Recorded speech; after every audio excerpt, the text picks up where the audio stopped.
ఇది వచ్చేసి మన కన్నెపల్లికి పోయే దారి. ఈ దారి ఎట్లా అంటే మీకు రూట్ మ్యాప్లో చూపిస్తున్నా, టెంపుల్కి వెళ్ళే దారి. అంతే కదా.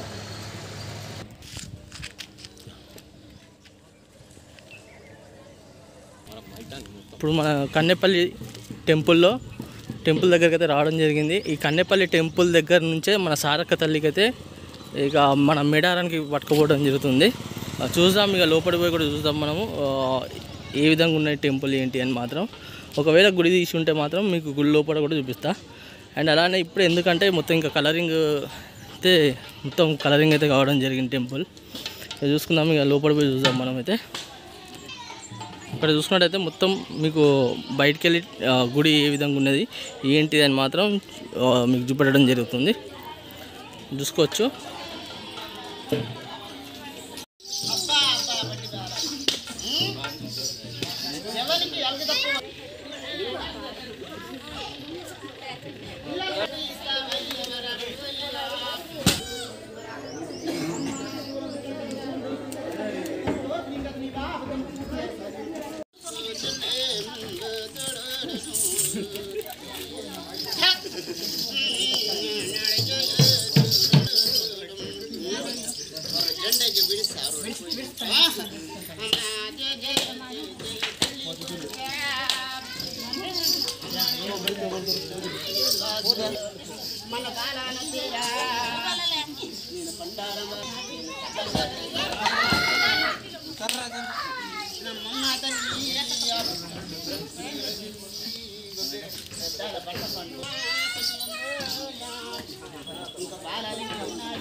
చూసిందిగా ఫ్రెండ్స్, మొత్తానికైతే మన ఇక్కడ సారక్క తల్లికి ఇక్కడ నుంచి తీసుకొస్తాం ఏంటి అని మాత్రం కన్నెపల్లి నుంచి తీసుకొస్తాం కదా, తీసుకొచ్చే కాడ నుంచి టెంపుల్ కూడా మీకు చూపెట్టడం జరిగింది. అక్కడ ఏంటంటే ఇంకా టెంపుల్ అనేది కొంచెం బంద్ ఉన్నది, అయినా అక్కడ మంచిగా శివశక్తులు అంటే పూనకాలు వస్తాయి కదా, వాళ్ళు ఊతనే ఉన్నారు, చూపిస్తూనే ఉన్నారు మీకు ప్రతి ఒక్కటి.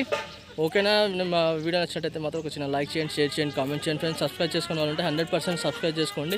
ఎందుకంటే అక్కడ పూజారి ఉంటే మాత్రం పూజారితో కూడా మాట్లాడిద్దామని నేను అనుకున్నా, కానీ ఇప్పుడు పూజారి మాత్రం ఇక్కడ లేడు కాబట్టి నేను మీకు లోపల నుంచి కొంచెం అయితే దర్శనం చేయించా. ఎందుకంటే ఇక్కడ మొత్తం జాలీలు ఉన్నాయి మీకు చూసాను కదా. ఓకే ఫ్రెండ్స్, కలుస్తాం కొత్త వీడియోస్తో అయితే మీ ముందుకు వస్తాను.